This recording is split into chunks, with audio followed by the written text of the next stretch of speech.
ఆ దేవాలయంలో బూతులు మాట్లాడకూడదు. ఖచ్చితంగా మనుషులు అక్కడ అందరి ప్రజలు తాలూకా కష్టకాలం మాట్లాడాలనే ఉద్దేశంతోనే ఈరోజు ప్రజలందరూ కూడా 94% మమ్మల్ని గెలిపించి కూటమి ప్రభుత్వాన్ని అక్కడ ఉంచారు. మీరు 11 మంది గెలిచారు. మీకు రావడానికి ధైర్యం లేదు, మాట్లాడడానికి ధైర్యం లేదు. 10 మంది వెనక్కుంటేనే రాగలవు నువ్వు. 11 మంది మీరు గెలిచారు, 10 మందిని ఆ 10 మంది వెనక్కున్నారు, కానీ ఆ 10 మందితో బయటకు రాలేవు. గత 5 సంవత్సరాల్లో నీ అదృష్టం బాగుండో మా దరిద్రమో మా దురదృష్టమో కరోనా వచ్చింది. కరోనా పేరు చెప్పుకొని 3 సంవత్సరాలు ఇంట్లోనే ఉన్నావు. మిగిలిన 2 సంవత్సరాలు ఎక్కడికైనా వచ్చి పలకరించావా? కనీసం కరోనాలో చనిపోయిన వాళ్ళని ఒక్కరైనా పలకరించారా? అది తగునదిరమ్మా అనుకొని ఎక్కడైనా ఒకరికి ఒంట్లో బాగోపోతే ఈ 6 నెలలు బయటకు వచ్చి పలకరించడం అంట. సిగ్గనిపించట్లే మీకు? కరోనాల సమయంలో వేలాది మంది చనిపోయారు, చాలామంది నిరాశ్రయులైపోయారు, ఎన్నో ఉపద్రవాలు వచ్చాయి. మీరు వచ్చినప్పుడు వరదలు వచ్చాయి, చాలా సునామీలు వచ్చాయి. అప్పుడు ఒక్కరి దగ్గరికి వెళ్ళి మీరు పలకరించారా? ఒక్కరి దగ్గరికి వెళ్ళి మాట్లాడారా? కనీసం ఒక్కరికైనా చేయూతిచ్చారా? కనీసం మీ ఇంటి చుట్టుపక్కల చాలామంది అమ్మాయిల్ని చంపేసి, చాలామంది మీద రేప్ అటెంప్ట్ చేసి చాలామంది చచ్చిపోతే కనీసం ఒక్క అమ్మాయినైనా పలకరించారా? కానీ ఈరోజు మాత్రం తగుదనమ్మా అని బయటకు వస్తున్నారు. ఎందుకు? అధికారం పోయిన తర్వాత మీరు బయటకు రావాలనా? ఆ రోజు మీరు బయటకు వస్తే మనుషులే కాదు, పొరపాటు ఎక్కడైనా బయటకు వస్తే మనుషులతో పాటు చెట్లు చేమలు కూడా ఏడ్చే పరిస్థితి తీసుకొచ్చారు. చెట్లు కొట్టేయడం, స్కూల్కి సెలవులు ఇచ్చేయడం, రోడ్లు ఎక్కడ పడితే అక్కడ గుంతలు తవ్వేయడం, పరదాలు కట్టేయడం, పోలీసులు పరిగెత్తించడం, మమ్మల్ని హౌస్ అరెస్టులు చేయడం ఒకటా? బ్రిటిష్ వాళ్ళ పరిపాలన కన్నా చాలా చాలా దారుణంగా చేసిన మీరు ఈరోజు నీతి గురించి, న్యాయం గురించి, ధర్మం గురించి మాట్లాడే అర్హత మీకు అసలు ఉందా? మీరు 10 సార్లు కరెంటు బిల్లులు పెంచి ఈరోజు మళ్ళీ తగుందమ్మా అని మీరే వచ్చి ధర్నాలు చేస్తున్నారు. మీకంటే ఎలాగో బుర్రపోయింది నాకు తెలుసు, అర్థమైంది. ఎందుకంటే 94% ఎప్పుడైతే మేం గెలిచామో జగన్మోహన్ రెడ్డికి పూర్తిగా మతి చెడిపోయింది. కానీ ఆయన దగ్గర ఉన్నటువంటి కొంతమంది విజ్ఞత కలిగినటువంటి లీడర్లు ఉండుండొచ్చు, వాళ్ళైనా చెప్పాలి కదా. 10 సార్లు మనమే కరెంటు బిల్లులు పెంచి మనమే ఎలా ధర్నాలు చేస్తాం? మనకు సిగ్గుండాలి. కనీసం ప్రజలు మనల్ని అడుగుతారు, ఏం పని ఇది, చొక్కా పట్టుకొని నిలదీస్తారు. మనం వెళ్ళి కనీసం మీరు ధర్నాలు చేసిన దగ్గర ఒక్క మనిషి అయినా వాలంటీర్గా వచ్చి మీకు పార్టిసిపేట్ చేస్తున్నాడా? పైపించి మీరు మాట్లాడతారు రైతులు అన్యాయం అయిపోతున్నారని. ఎక్కడ రైతులు అన్యాయం అయిపోతున్నారు?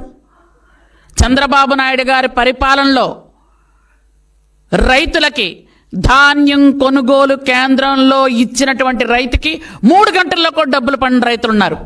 వీళ్ళు అడగండి కావాలంటే, మీకు ధైర్యం ఉంటే. 24 గంటల్లో మీకు డబ్బులు ఇస్తామని మేము చెప్పాం, కానీ 3 గంటల్లో కూడా డబ్బులు పడుతున్నాయి రైతులకి. రైతులు క్షేమంగా ఉన్నారు. ఈరోజు వర్షాలు పడితే తడిచిన ధాన్యాన్ని కూడా కొంటాము అని రైతులకు ధైర్యాన్ని ఇస్తున్నాం మేము. చంద్రబాబు నాయుడు గారు డైరెక్ట్గా చెప్పారు, ఎక్కడ రైతుని ఇబ్బంది పెట్టకూడదు. మీరు పలానా మిల్లర్ తీసుకెళ్ళాలి అని ఉంటే ఆ మిల్లకే తీసుకెళ్ళండి, మీకు ఎక్కడో అమ్ముకోవాలనుకుంటే అక్కడే ఇవ్వండి అని. కానీ మీరు గతసార్లు ఏం చేశారు? మీకు నచ్చినటువంటి పలానా వ్యక్తి అంటే 100 కిలోమీటర్లు దాటిన మిల్లర్కి ఇచ్చేవాళ్ళు, మేమే లారీ పెట్టుకొని వెళ్ళాలి, మీకు నచ్చిన టైంలో తీసుకునేవాళ్ళు. మీరు తీసుకోకపోతే మీరు తిరిగి ఇంటికి తెచ్చుకోవాలి. మళ్ళీ 6 నెలల వరకు డబ్బులు పడేవి కాదు. ఇన్ని బాధలు పడిన రైతు నిజంగా ఆ బాధతోనే రైతులందరూ కూడా మాకే ఓట్లు వేశారు. అందుకనే రైతులు 100% ఈరోజు వాళ్ళకి న్యాయం చేయాలి. వాళ్ళని ఖచ్చితంగా రైతులు నిలబెడితేనే మన రాష్ట్రం బాగుపడుతుందని చంద్రబాబు నాయుడు గారు రైతులకు 24 గంటల్లో డబ్బులు ఇవ్వమంటే 3 గంటల్లోనే వాళ్ళకి డబ్బులు పడుతున్నాయి. ఈరోజు అంత సంతోషంగా రైతులు మీరు ఒక్కసారి కళ్ళు తెరిచి ఒక్క సాక్షియే కాదు, మిగిలిన పత్రికలన్నీ చూడండి, మిగిలిన ఛానల్స్ అన్నీ చూడండి. రైతులు లైవ్లోకి వచ్చి మాట్లాడుతున్నారు, ఎంతో సంతోషంగా మాట్లాడుతున్నారు. మాకు 3 గంటల్లో డబ్బులు పడుతున్నాయని.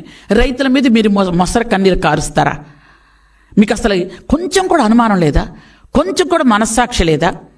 ఈరోజు మీరు చూసుకున్నట్టయితే ఎంత దారుణం అంటే, విద్యుత్ ఛార్జీలు పెంచారని మీరు బయటకు వస్తుంటే చిన్నపిల్లలతో సహా అందరూ నవ్వుతున్నారు మిమ్మల్ని చూసి. ఎందుకంటే మీరు ఎవరికి ఉచిత కరెంట్ ఇచ్చింది లేదు ఎప్పుడు. ఎవరికి మీరు కనీసం 3 సంవత్సరాలు కరోనా వచ్చిన సమయంలో అందరూ ఇంట్లో ఉన్నప్పుడు కూడా ఎప్పుడు చూడు కరెంటు కోతలే. రైతులకు ఏమైనా నాణ్యమైన విద్యుత్ మీరు ఇచ్చారా? అట్లాంటిది ఈరోజు మీరు ఎంత దారుణంగా మాట్లాడుతున్నారంటే, పోలవరం కూడా జల విద్యుత్తు 2021కి మీరు పూర్తి చేస్తున్నట్టయితే ఈరోజు దాదాపు 4,800 కోట్ల రూపాయలు మనకు నష్టం కలిగేది కాదు. అట్లాంటిది మీరేం చేశారు? విద్యుత్ సంస్థల్లో 49,000 కోట్లకు పైగా అప్పులు చేసి పోని కనీసం ఒక్క విద్యుత్ ప్లాంట్ అయినా మీరు పెట్టగలిగారా?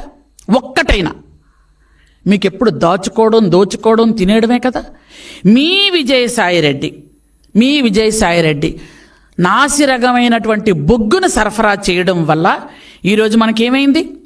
ఎంత లాస్ వచ్చింది మీకు తెలియదు ఆ విషయం? మీ మనుషులు మీరు వెనకేసుకొని రావడం మీకు ఎప్పుడు ఇదే పరిపాట? ఎంత దారుణమైన సంఘటన అంటే ట్రాన్స్ఫార్మర్లు, స్మార్ట్ మీటర్లు వీటన్నిటిని కూడా కమిషన్ల కోసం కక్కుర్తిపడి కమిషన్ల కోసం అడ్డమైన గడ్డి తిని మీరు చేసినటువంటి వాటి కోసం ఎన్ని వేల కోట్లు మనకు నష్టం కలిగింది మీకు తెలీదా? ఇవన్నీ కూడా చేస్తారు. చేసి మళ్ళీ నీతులు చెప్పినట్టు మాట్లాడతారా? ఈరోజు మళ్ళీ ఎస్టీలకి ఎస్సీలకి మేము ఎంత చక్కగా ఫ్రీగా యూనిట్ కరెంట్ ఇస్తున్నాం. ఈరోజు మళ్ళీ అందరూ సంతోషంగా ఉన్నారు. కొన్ని వర్గాల బీసీలకు కూడా నాణ్యమైన విద్యుత్ ఇస్తున్నాం. వాళ్ళకు కూడా కొన్ని రకాల రాయితీలు వస్తున్నాయి.